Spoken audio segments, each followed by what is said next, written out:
First, prepare a new Fanuc battery and ensure it has a proper charge. Under normal conditions, you can use a multimeter to check that the voltage is 3 volts.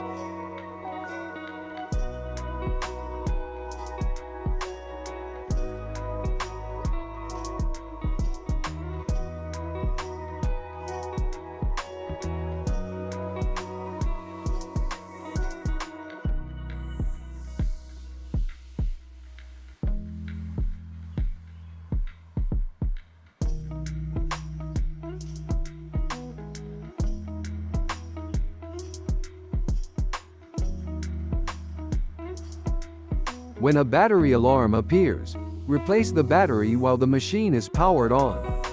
Failure to do so will result in a loss of parameters.